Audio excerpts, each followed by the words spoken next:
Fikir verin, bir dənə oruç tutmaq insan görün hansı mərhələyə aparacaq, ondan danışırıq. İnsan oruç tutur ki, təqvalı olsun. Oruç tutur, təqvaya yiyələnir. Bəs təqva insana nə bəxş edir? Allah Teala Ənfal surəsi 29-cu ayədə buyurur ki: "İn təttəqullaha yec'al lekum furqanan." Əgər siz təqvalı olsanız, Allah sizə furqan, yəni haqqı batildən ayırd etmək nuru verər. Allah furqan əta edər. İnsana bir xüsusiyyət edər, insan haqla batili ayırd edər. Deməli, oruç tutmaq təqvaya səbəb olur. Təqva da insanı furqana aparıb çıxardır. Yəni, haqla batili ayırd etmə qabiliyyəti. Bəzən görsən, insan elə bir dalana dirənir ki, bilmir, sağa gitsin, yoxsa sola. Allah orada insana, təqvalı insana bir nur əta edir ki, seçimi düzgün olur. Aclıq, ona görə deyir ki, Allah ki, insana furqan əta edir. Bəs furqan hara aparıb çıxardır? Hədid surəsi 28-ci ayədə buyurur ki: وَيَزْعَلْ لَكُمْ نُورًا تَمْشُونَ بِهِ.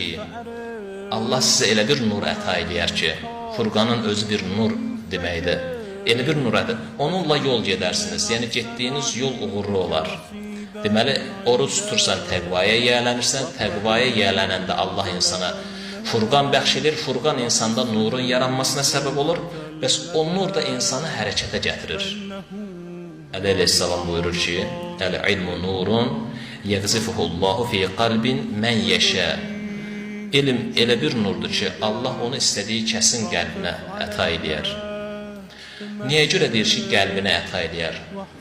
Məsələn, başa əta olunur, başa bəxş olunmur, nur qəlbə əta olunur. Niyə? Çünki Hədid surəsinin 16-cı ayəsinə baxsaq başa düşərik. Quranda Allah həmin ayədə buyurur ki: "Ələm yə'ni lillezina amanu an taxşa'a qulubuhum li zikrillah." Möminlərin qəlbinin Allahı zikr etməklə yumşalma vaxtı gəlib çatmadımı? Deməli, əgər nur qəlbə daxil olursa, o nur qəlbdə yumşaqlıq yaradır. Qəlblərin yumşallığı aydır Ramazan ayı. İmam Sadiq əleyhissalam buyurur ki: "Əl-qalbu haramullah." Qəlb Allahın hərəmidir. "Fələ təskun haramallah qayrallah." Allahın hərəmində Allahdan qeyrisi məskunlaşdırma.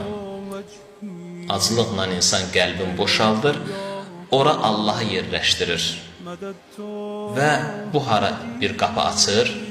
Bəqərə surəsi 186-cı ayə, bilirsiniz Bəqərə surəsi 186-cı ayə hansı ayədir?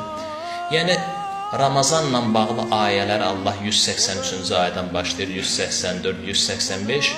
Ramazan ayələri bitən kimi buyurur: "Fə-inni qarib, ya Rəsulum, məni səndən, bəndələrim məni soruşsalar səndən, de ki, mən onlara yaxınam." Bax, bu ayə birbaşa Ramazan ayələrindən sonradır.